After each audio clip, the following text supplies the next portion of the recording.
Many people have problems with art and not with reality. So why is art different? It's pretty simple, right? This is knowledge, this is thinking, this is thought. Yeah, it does something strange with your head. Welcome to the Undergang Armchair. Bring it. Welcome to episode 63 of the Undergang Armchair. My name is Ando. Hi gang, we are here, we are back, we move onwards. We've been out traveling, we've been working on art, celebration, family, and life. It's been hard to keep you guys updated, but we are finally back for real. Since we did miss the show last week, we will release a new episode already next Wednesday in order to keep the ball rolling. And it's a good one, featuring Ryan Gander of Ryan Gander fame. So you can look forward to that next week. What'd you guys think about Chart? What about Copenhagen Art Week? I was out of town, so I missed it, but the Art Week was great last year. Don't forget that Copenhagen Alternative Art Festival is this coming weekend. It's definitely worth checking out. That's September 11th through the 13th at the Factory for Art and Design. You can find a link to that on undergang.net. It's definitely worth checking out. It's the antithesis to the commercial art fairs here in town. So, if you want to be a well-rounded arts human and engaged, you got to go see that one. That is the yin to the yang. Today we have the indestructible Rose Eken on the show, and she's here to tell us about her all-ceramic show, which is up at V1 Gallery right now. Did you just sigh when I said ceramics? No, it's not at all what you imagine. This is different. This is excellent, and it's definitely worth seeing if you're here in town. It's a whole different kind of ceramics show. She's really using the material to tell a story in this case, but she'll tell you all about that in just a few minutes. Rumor has it that a large Danish institution has snapped the whole show up, so it's time to see it now before it disappears into some institutional vault under a dark meadow somewhere. The show's up until September 19th. That would be 10 days from now. Get over there. If you haven't heard about Rose and her work, get on that because I've got a good feeling that she'll be popping up a lot more out there in art world real soon. Yes, indeed. No further ado. Please enjoy my talk with Rose Eken.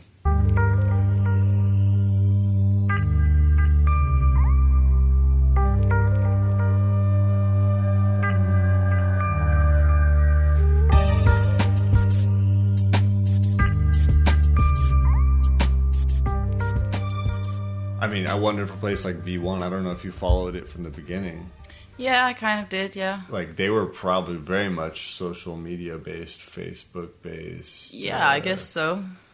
When did they start? 13 years ago. Yeah, they started in, like, 01 or 02 yeah. or something like that. But I'm just thinking that was probably really word-of-mouth, good party. Yeah. No, it was very much word-of-mouth. I'm not even sure if Facebook existed then. It probably did, MySpace or Friendster. Yeah, it was something like that. But just the fact that, like, this was a, for lack of a better word, grassroots thing. Like, it was just young dudes who were like, we're going to have a party. Yeah. And we're going to show some art. And they've built it up into an extremely successful and quite well-known gallery. Yes, they have. Now, granted, 50 other ones tried and failed. So there's some other magic thing. Yeah. But I guess, I mean, they still have this approach that it has, that they want people to be able to walk in from the street, in a sense that, they're not highbrows, or the gallery isn't big and nice and clean and white cube-ish. It's still kind of rough. They are very open, which I do appreciate, and not necessarily very high-assed, as you say in Danish. They're not very snooty, which I think is rare.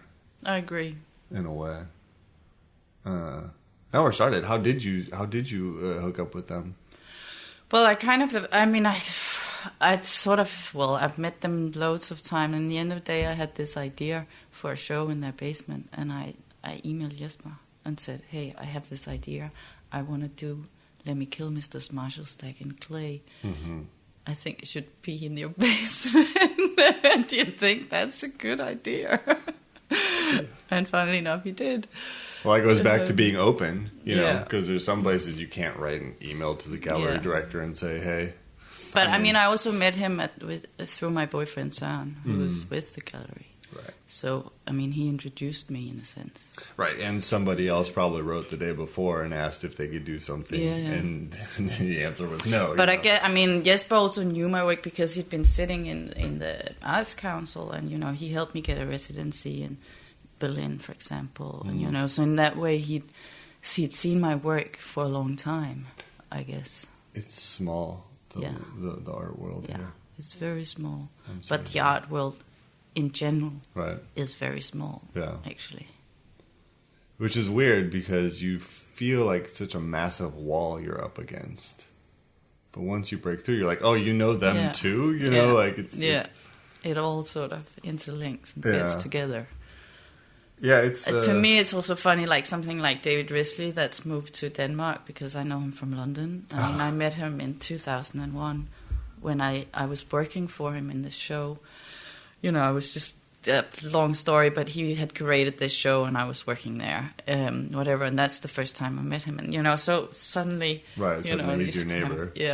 Which is just interesting. Yeah, I guess it is a lot smaller than people give it credit for. Where did it start for you? Did you, I mean, because I know you didn't go to the Art Academy here. No, I went to the Art Academy in Scotland and in London. Which takes you out, like, there's a whole other thing about, like, the Danish art scene going, like, whoop, straight through one school funneled into the art world. It's taken me about 10 years to get into the Danish art scene. And do you think that's because you weren't educated here? Yeah, definitely. Straight up, 100%. Yeah, definitely.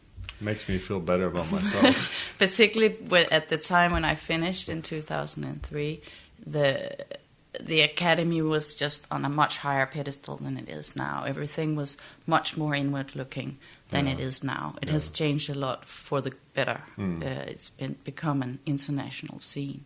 And something like Chart really helps that as well, I think. It's widened a lot.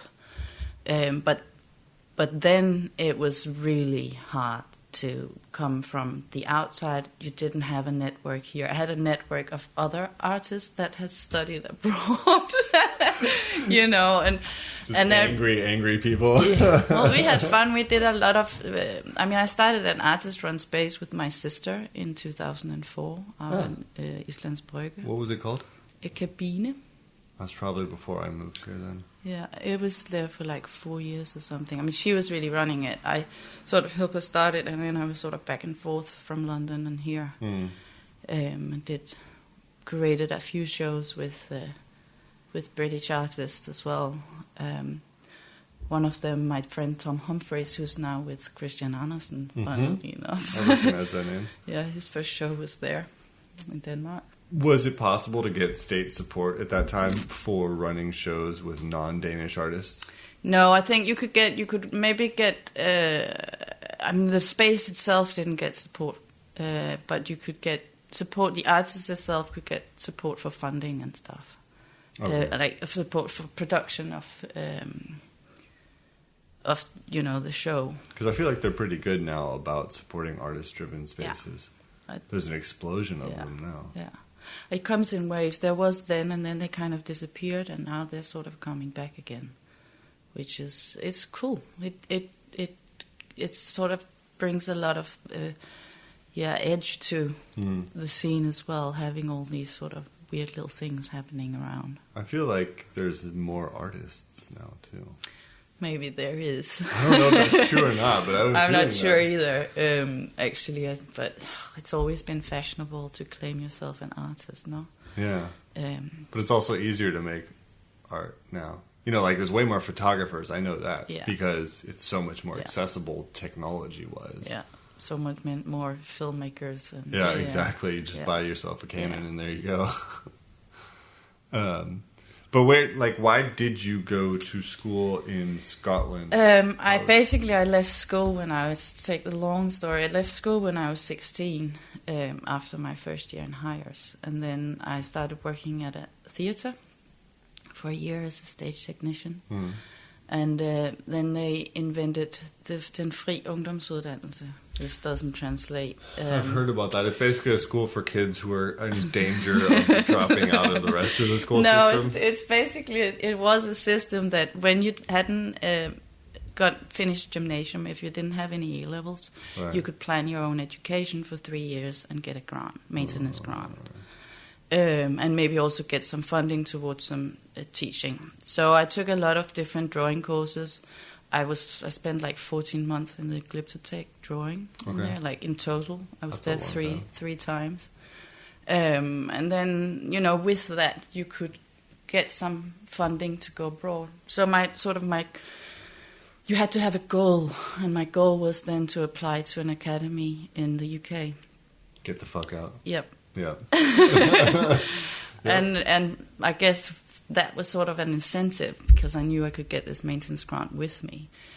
So I did, and I got in to the academy in Scotland, and then I was there for 4 years. And then, my plan then was really to go to Hamburg, and then I ended up in London, and that sort of, then I stayed there. Where'd you go in London? Royal College of Art. It's a good school, right? Mm-hmm. Definitely. It was good and bad. Art school is good and bad. That's just how it is. Yeah. Did you? I mean, in the end, are you glad you did it? Yeah. One thing I am. One thing there is with the British education is it's a university education, so you're forced to write dissertations and study theory. Right. It's not just. And that was really tough when you left school as early as I did, and you had to do it all in English. I didn't know how to write an essay back then, but I learned. Bet you got it. I bet you got it now. Yep. Yeah.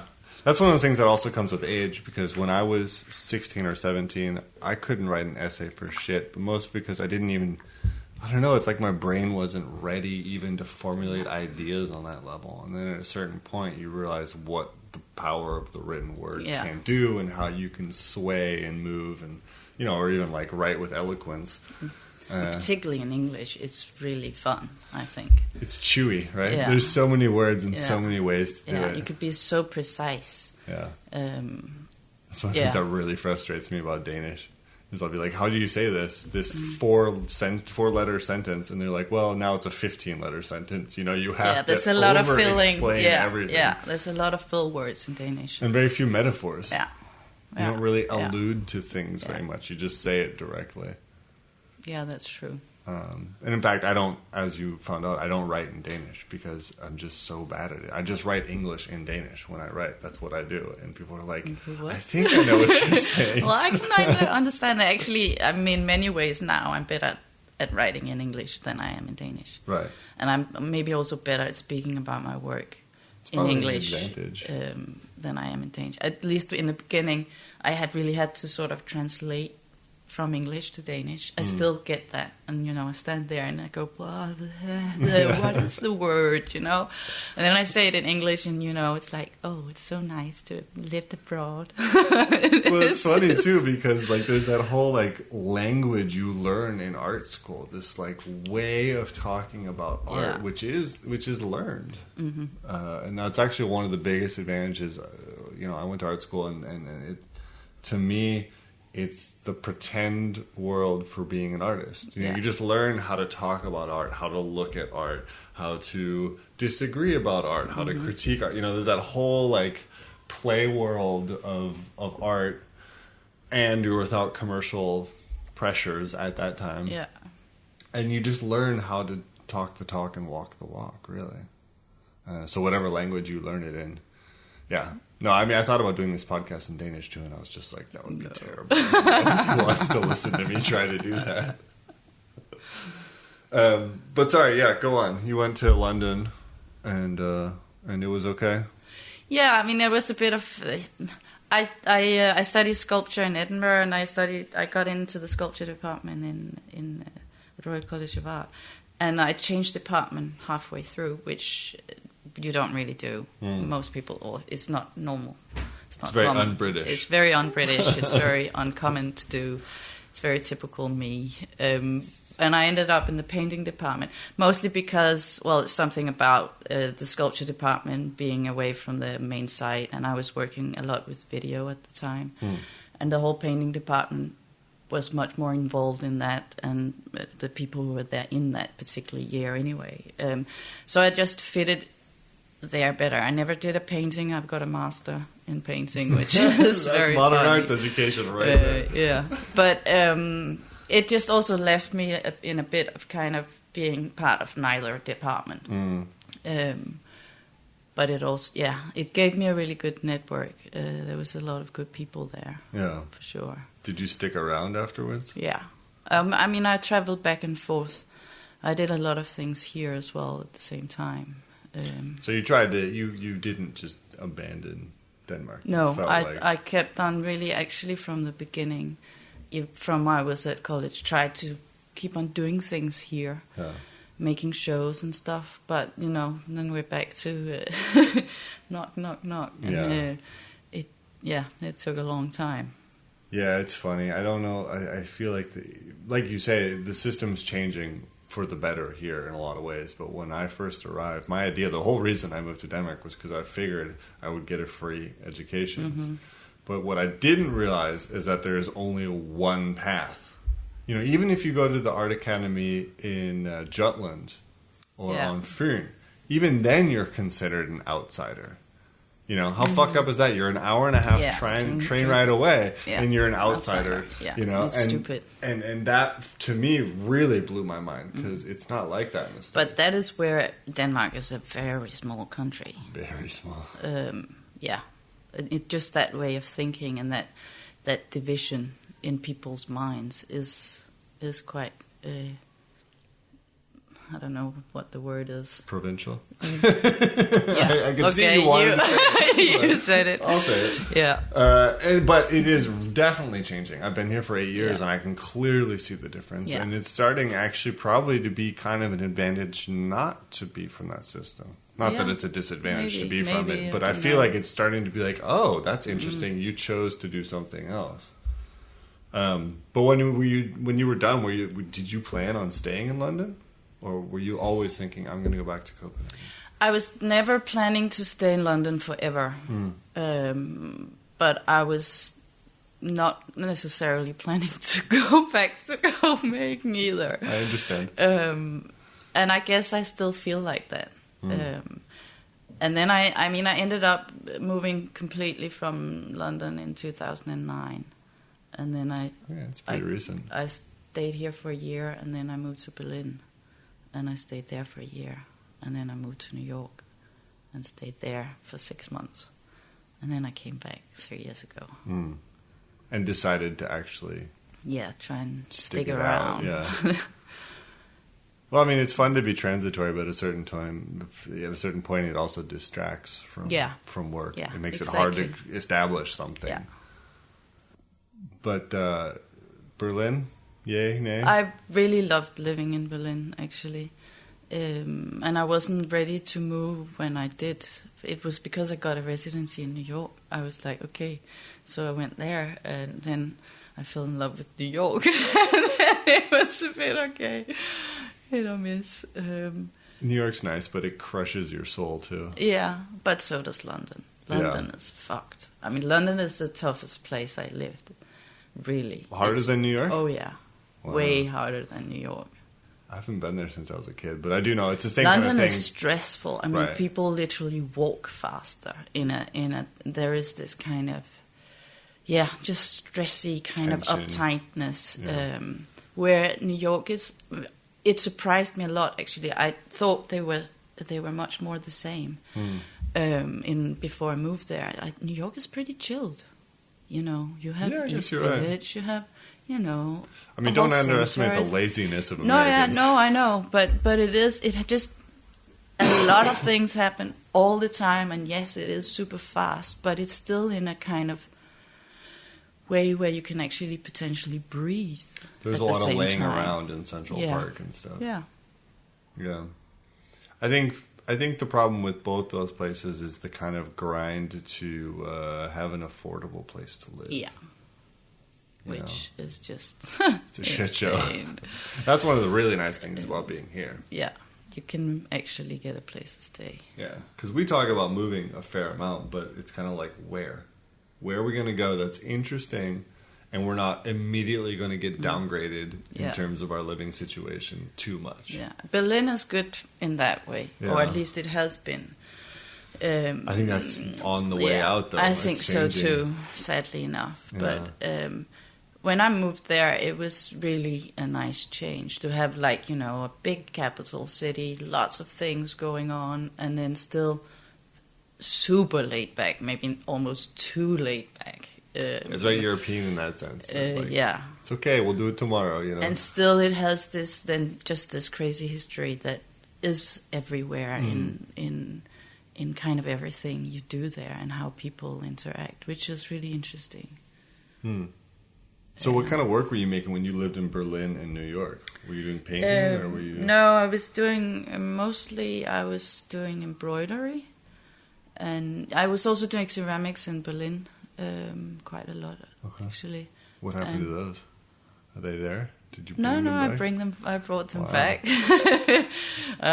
Yeah, I brought them back. Most of it, at least. It just tends not to be a very movable, it's heavy, it's fragile. No, I did some beer crates that I still have.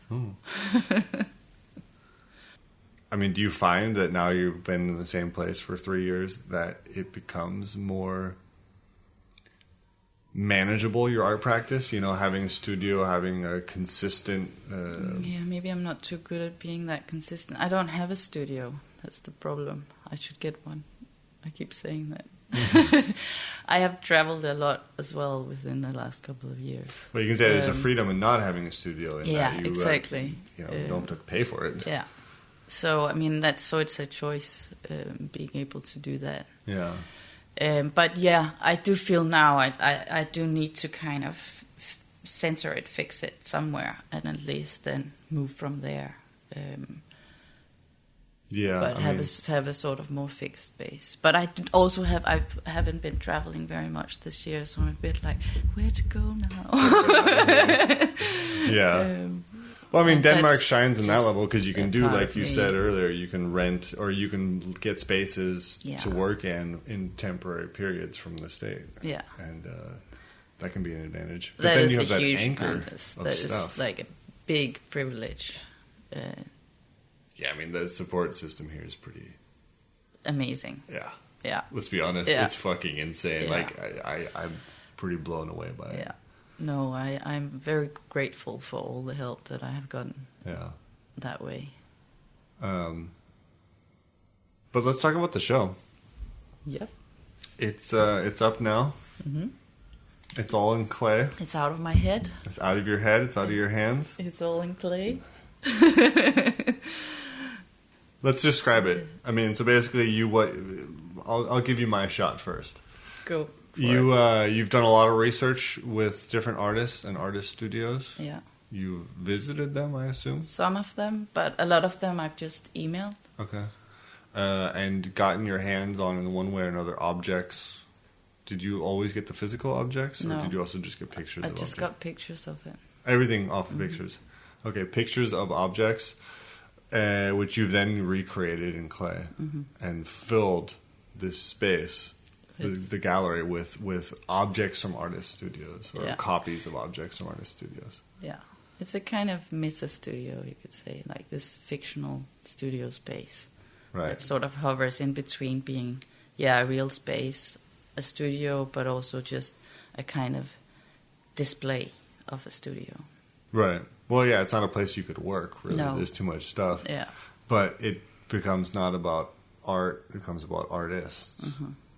I don't know, I guess the core of my idea was this notion of the artist studio as this amazing, behind the scene, or it's the magic, and we have this very romanticized notion about the space. It's even maybe more kind of remote than the backstage room at a rock concert or something. It's like ooh, right. And that fascinates me because really it's just a workspace. It's not necessarily that interesting, but it is for non-artists, obviously. Well, it's supposed to reflect the practice and the person too in that way. And maybe it does, but maybe it doesn't. The interesting thing about this sort of research is that really we all pretty much have the same kind of stuff. Mm-hmm. Even if we're from the States or if we're working here, or if we were, it's everybody has some rulers, everybody has some pens, everybody has a Macintosh, everybody has some paint, some brushes, and then of course, some uses this type of palette, or some use this little thing, or has this funny, weird figure that inspires them. And so yes, there is kind of things that suddenly becomes very specific to that particular artist.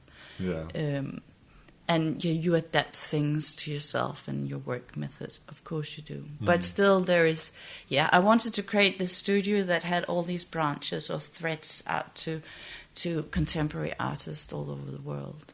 But really is standing there as a space in itself. And why clay? What is it about that material? I think I love clay because it's such a clumsy and stupid material, and it somehow always reminds you of something you did in kindergarten. It's kind of out of fashion, right? It's out of fashion, or maybe it's getting into fashion, I don't know.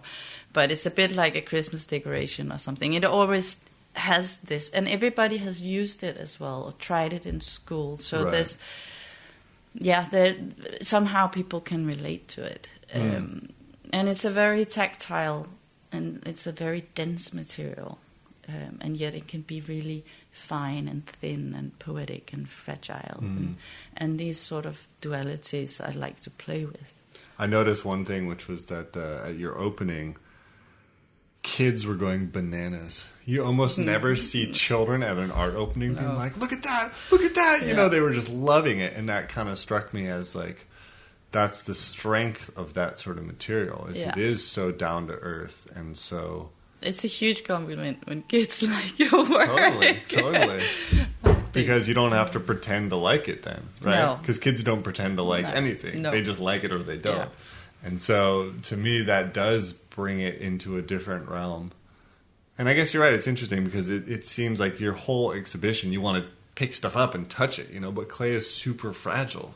You can't, so it has that weird, like, I caught people doing that, and it's like, you shouldn't really be doing that. I caught this person picked up these bunch of keys, and I said, really, you shouldn't do that.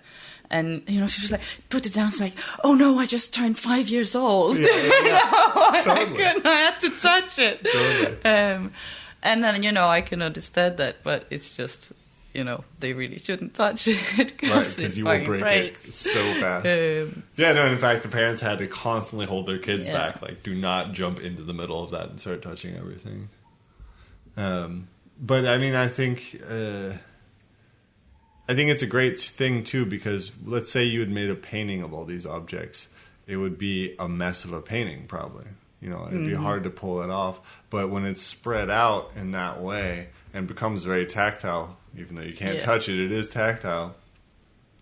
It somehow kind of dimensionalizes, if you can say that. It somehow brings it back to what it's supposed to refer to. It's not a copy anymore. But it isn't a copy either, because I model the things in real scale, and then this clay I use dries. When it dries, it kind of shrinks about 15%, which is quite a lot. So everything is just too small. So you made it wet at the right size. It's just kind of off, and and all wonky. And I guess what also fascinates me about clay or modeling is that it's this balance between perfection and imperfection, or being very precise about doing all the labels and stuff, but still leaving them to kind of whatever happens in the kiln.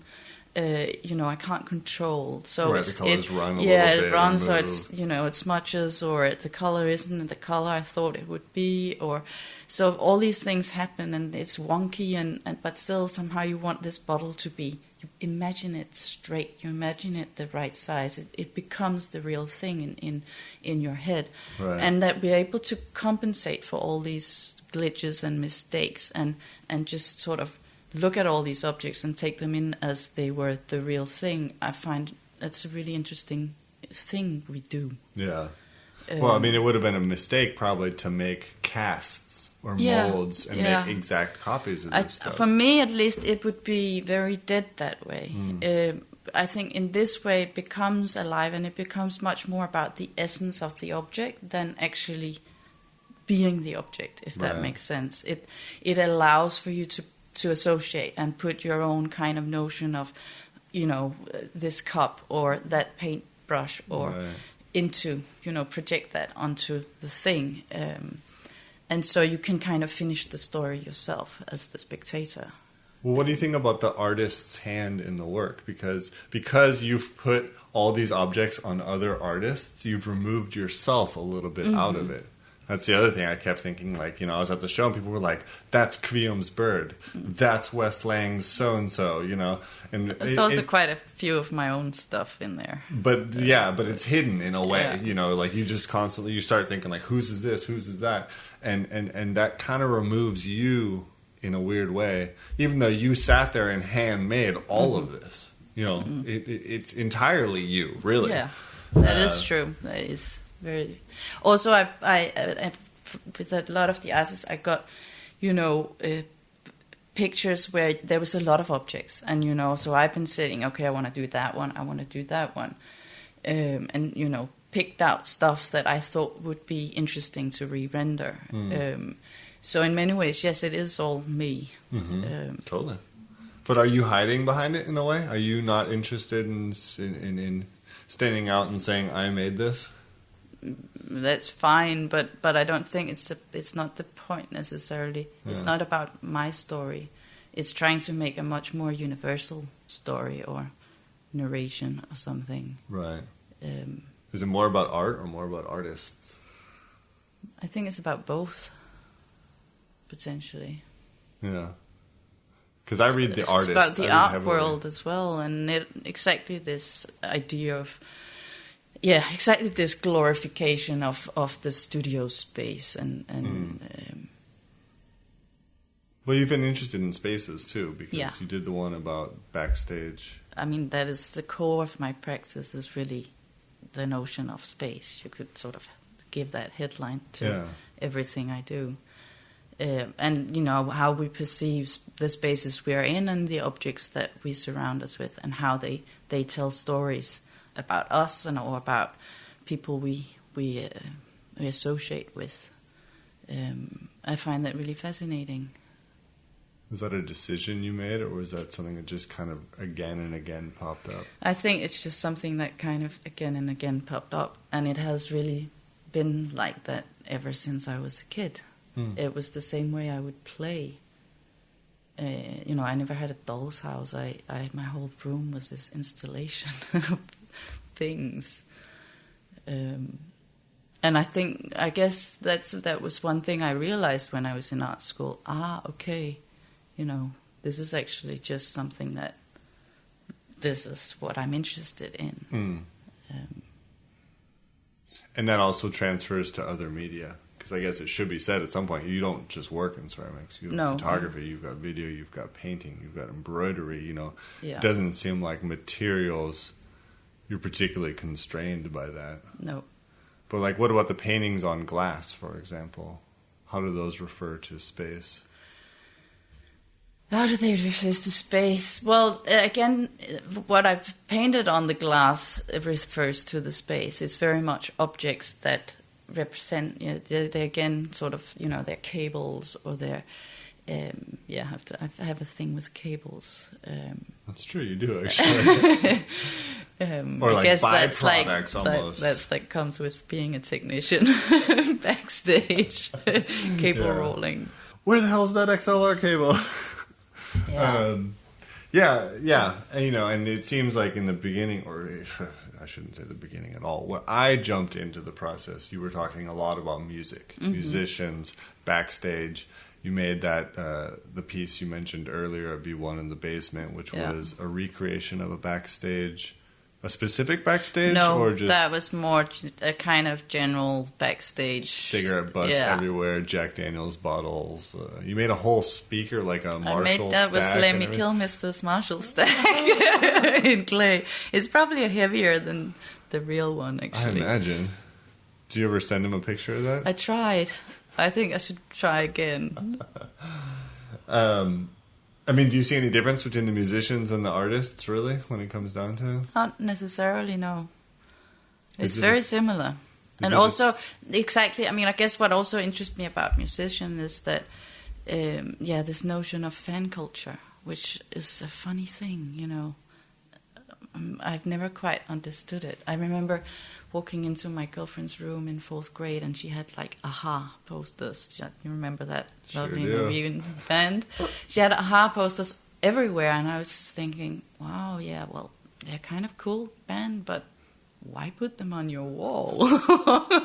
And I guess I've always felt like that. So, and then I grew up with music. I know a lot of musicians, and I worked behind the stage, and so it's all about this notion of being on the stage, being the musician, trying to make it, or what happens during a gig, and the mistakes and glitches, or will it be a huge success, or this fragility interests me, and the whole dialogue between the musician and the audience, and that interests me.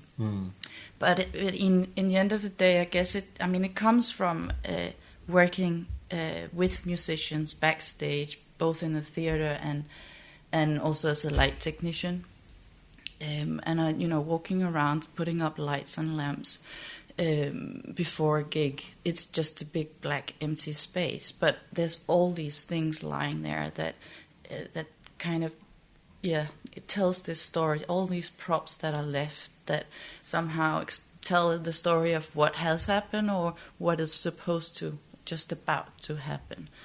And that suspense very much feeds everything I do. And yes, then I've focused on musicians for a long time and that world. But the art world has just as many gadgets as the music world has, really. Sure, and cliches, right, and weird detritus myths of stuff. Well, the word fragility stuck out in what you were talking about, how it's fragile, that whole thing, let's say rock music's supposed to be tough, and in reality artists are supposed to be tough too, and but that interest in the fragility of it all, and not knowing if it's going to work. I guess that then again comes back to the clay as material. Right. Or it's sort of mirrored in that. It breaks. Right, and even I guess you could connect it to the fact that you paint on glass. Yeah, that breaks too. Yeah. The thing about the tinsel painting is really, I started doing them. I saw a show at the American Art Museum in New York a couple of years ago with, it was a tradition used between like 1850 and 900, what's it called, 900? 1900? 1900, yeah.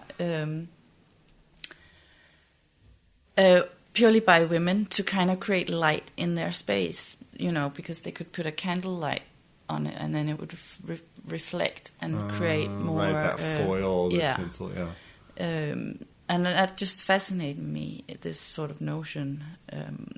Also because I was working a lot with embroidery, and so it just kind of tied into that in many ways, of sort of female tradition. In many ways that is, I guess, ceramic has the same kind of notion of females, ceramicists. Very feminine, and it's not, I'm just aware of it. This whole sort of, I'm a very female artist, or it doesn't really interest me. Does it get put on you?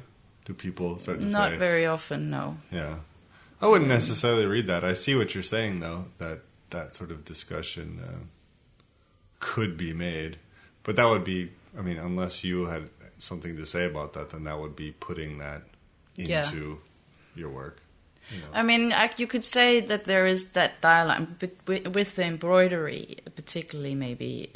Like I've been embroidering, I had different projects, but I've been embroidering band set list for a long time. And then I've been embroidering LPs. Mm-hmm. And I have another ongoing project where I embroider used drum heads, which is sort of probably the one that I'm going to continue now. and between this sort of beat of the drum and, you know, which is very aggressive, very male kind of thing, compared to sitting very quiet with needle and thread, there is a dialogue. Sure. So yeah, you know, you can talk about that, but then again, you know, I always find it very problematic having this "I'm a female artist" card. Well, it closes another door. Yeah. You know, it opens one door and closes Yeah. another. And, you know, I think maybe it's better to leave that tension just there, not But I guess to that necessarily... is what I try to do. I'm aware of it. But as we talk, it does occur to me that you are very much hand... I'm very hand-based. You know, Everything I do goes through my hands. Yeah. Yeah. Very material-based, hand-based, which I guess the argument could be made are feminine. It kind of struck me, too, though, because ceramics kind of has a history of, like, I think the most famous ceramicists make very detailed, fine works, like Robert Arneson, you know, which were crazy and beautiful, but very, very overwrought and almost kind of, I don't want to say baroque, but, you know, like really kind of heavy and intense. Whereas yours are much lighter in the touch in that sense. Did you ever look at old ceramic art to kind of reference or look into? But maybe more than sort of Asian. There's this in Louisiana. There's this kind of corridor. The Do museum, you remember? Yeah, do you remember that? On top of the stairs that go downstairs, you know, next to the cafe. It's sort of this corridor you go through, and there's all these ceramics from like Greece and like probably even older Roman. It's one of my favorite kind of. It's just really a huge vitrine, and there's some amazing sculptures in there. They're really kind of maybe pots or whatever, but they're so sculptural. And what beautiful. attracts you to them? There's these 3 kind of vases that looks like little men. I mean, they're very human and very funny and kind of cute. I think humor in ceramics is very good. Yeah, You know, me too. Because that's what I mean. It's a dumb material. It really is. And I like just leaving that. Yeah. I think the history of ceramics is fun. I mean, when you say dumb, like all this stuff pops into my head of like being in ceramics class in high school and everyone being like, okay, how are we going to make a bong without the teacher knowing? The teacher would be like, this is the bong, smash. This is the bong, smash. And we'd always be trying to like hide bongs and other things, you know, which is just, you know, that's half the fun. But yeah, I don't know if that's inherent in ceramics, but I guess it is dumb. But it's also historical. It's one of the oldest art forms there is. Which is quite amazing. Yeah, absolutely. Do you want to keep working in that, or are you now going to put it aside for a little bit? No, I will keep. I will definitely keep on working with it, but I will also work with something else. Yeah, but I think I feel like that with everything I do. I can't really choose between them. I mean, right now I'm going to I'm starting working on a big commission for a school in Aarhus. And I'm doing these bronze cast. And that's the first time I've done that, which is quite fun. Yeah. Suddenly being able to have a budget so you can actually try do something like that. Are you going to make ceramic casts and then get them made in bronze? Yeah. Actually, they have been cast by now, but they're finishing them off. I'm making 6 bronze sculptures, which I will then paint, so they will look like my ceramics in many ways. Is that the kind of thing that'll last, the paint on it? They'll probably wear. Yeah. But it should last quite a long time. But they'll probably, you know, tag into it and shit like that. Oh, kids. But hey, that's a part of it. Yeah. But I don't know. I've always wanted to do things in bronze, but bronze is just such a laden material. Yeah, speaking of a male, you know, I had a professor who was like, bronze carver, you know, it's like casting, stone carving and bronze. Right, bearded men living in the moors of... totally. Yeah, Right. it's weird, that whole thing. I was talking to an artist yesterday about how much dick shaking there is in the art world. Yeah. You know, and Yeah. like it does kind of refer in the materials to Yeah. it. And like, well, check this out. You know, But yeah, my point is then, just painting it all over is a quite good way of just saying, okay, Right. fuck, Look, I fuck made this that in- tradition. Look, it's Yeah. great, but This I could don't be care. anything. Yeah, it looks like something else. that's nice. And he had an interesting point too. This is great. He was saying, like, for example, when he buys music, let's say he buys 500 records, maybe 70 of them are by women and 430 are by men. But 68 of those 70 by women are really good. And about 60 out of those 400 by men are also good. And, like, the whole point was that, like, men are just spewing shit out constantly, whereas women are a little bit more careful about, like, okay, if I'm going to do this, let's not do some bullshit, you know? Yeah, that's a fun generalization. But yeah, maybe you're right. It just got me thinking about it, because there is all those arguments about, who decides in the art world, and art is very male in a way. Quotations and shit. The art world is very male. That is true. And yes, there The Western is world a is very problem male, there. right? The world is very male. And it's just a rabbit hole. As soon as you go down that, you're like, Yeah. fuck, where do I go now, Yeah, it's a difficult discussion. Yeah. I'm having a hard time, too, because I would really like to have more minorities on this podcast, but there aren't any minorities in the art world in Denmark. No. Is there a single, like, black artist in Denmark? Ooh, that's a very good question. Dear listeners, Yeah. find me a black artist to interview. It's And just... scary, isn't it? I mean, that just has to do with the There must be, demographics of yeah, Denmark, too. yeah. It's not New York, but... But still, it does this a lot. But I do appreciate the spirit of debate here. Yeah. Maybe goes nowhere. Maybe there's a lot of finger pointing, but there is kind of a healthy regard to debate here that they don't necessarily. It doesn't necessarily devolve into yelling and finger pointing as fast as it does in the U.S., for example. But I guess that comes with our whole political system. It is about as democratic as it gets. Yeah. In that sense. But when you make this work, I keep coming back to the fact that you're kind of hidden in the work. That you don't have this, like... But there's very little dick shaking in your art, to put it roughly. there probably is very little of that. Do you think that you'll ever eventually, want to stand forward more in what you do? And talk less about other artists and I less have about... done works where I've used myself, which was much more performative. And I don't know if I ever really felt that comfortable with it. Or I could never really judge it myself. But yeah, no, that's maybe just not my nature. Yeah. Well, I'm not advocating for it. I just find it interesting because there's been so much talk lately about the artist as, and also because your work is about the artist as myth. Did you ever try to be a musician? Did you ever think about that? Yes, I did, because I grew up with it. I've been singing since I was very little, but maybe exactly for that reason, I shouldn't. My mother teaches opera singers. Yeah, we're getting somewhere. Yeah. So there's always been somebody screaming in our living room, and this whole thing has been very close. The whole music world, particularly the classic music world, obviously. And she's always been very open for us me and my sisters, to go into, and if we wanted to sing and whatever. But still, I think we've also known that. She was the best teacher around, so she is the best teacher around. Yeah.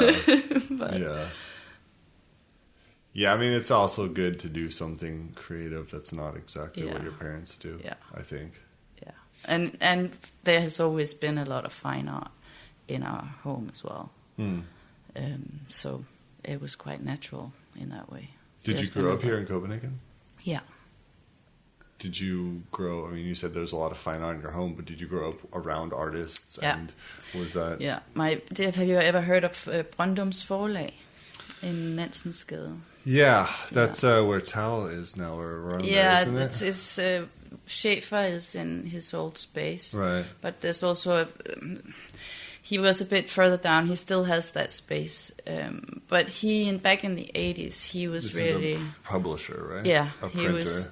was a printer. He was a bit like Schaefer in a way, but much more on books, literature, and poetry, and then combining that with graphics and artists. And he did a sort of legendary publication of Henry Miller, which was illustrated by Birgemose, I think. And But yes, Birgemose, the Danish yeah. artist, yeah. And he was quite renowned.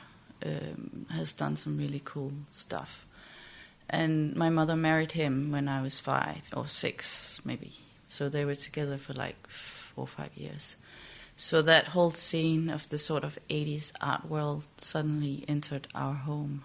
So I guess it never was a strange thing to be an artist. No.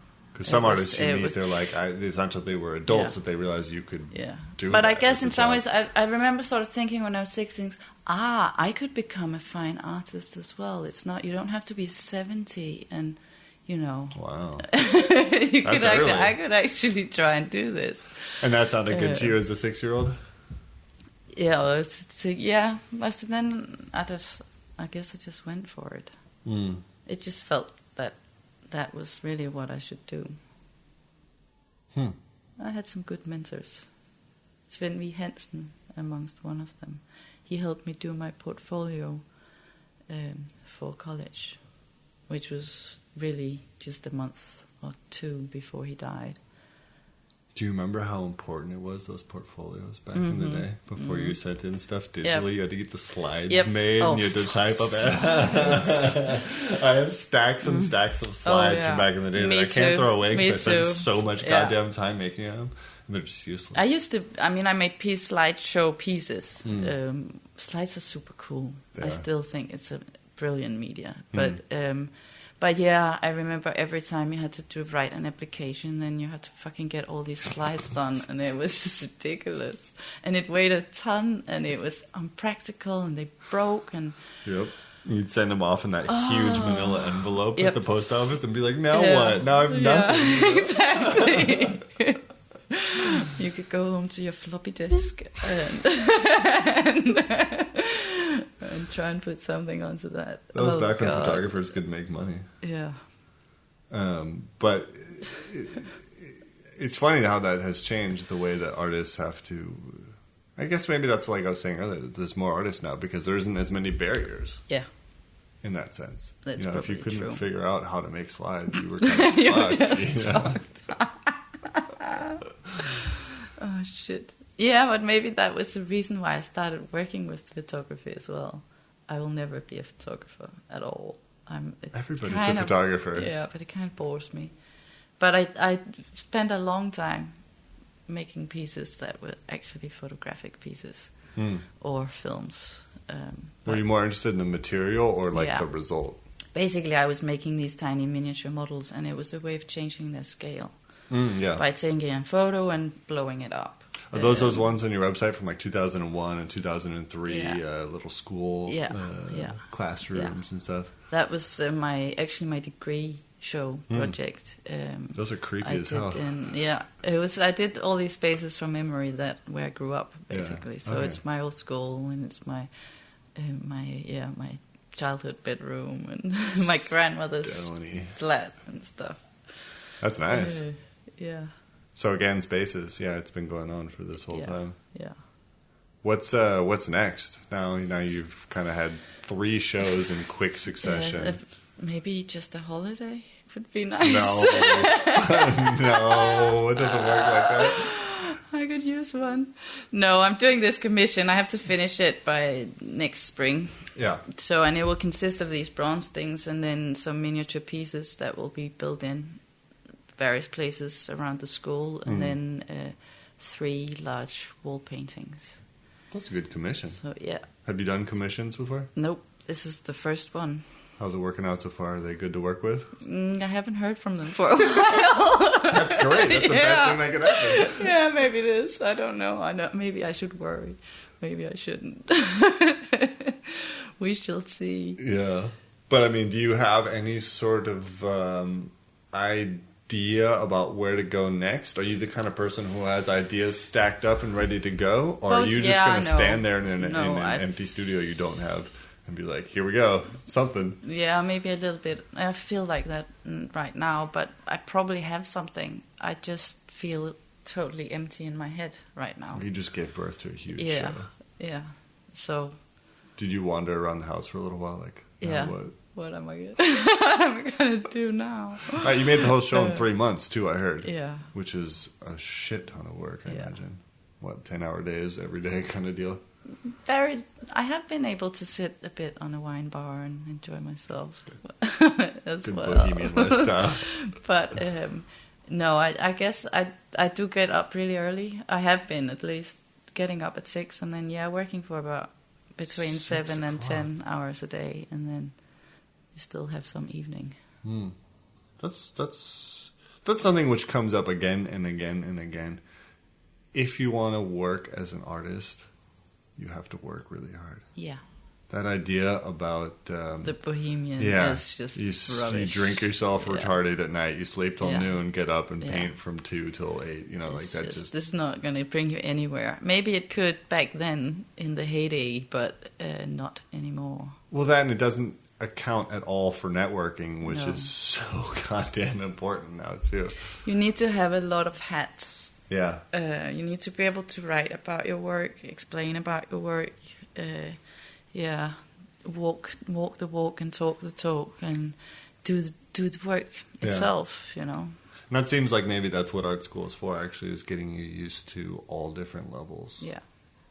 I guess my problem now is I'm sort of at a scale where I very much like to do everything myself, and I can't keep on doing that if I want to do as big installations as this or bigger. In any kind of material, really. Getting on toward assistant time. Yeah, I need to find good assistants. Yeah, and it's always a balance between then what you give out and what you keep yourself, and what you make and what you can have other people make. Well, I guess the danger is that, because you work so much with your hands and are so tactile and it's so personal on that level, that it's if you ended up being in an office making sketches and saying, go make this, that's never going to happen. It would be completely different but work. that's never going to happen because that is my whole drive is hands-on making, right. And that's why I'm doing what I'm doing. Well, then the model probably is you get assistants to write emails to do all that shit, so you can actually work. Fundraising. Yeah. If you got into photography, you can make many copies. Cool. Well, thank you. Thank you for coming on the show. Well, thank you for inviting me. Much appreciated. Mm-hmm.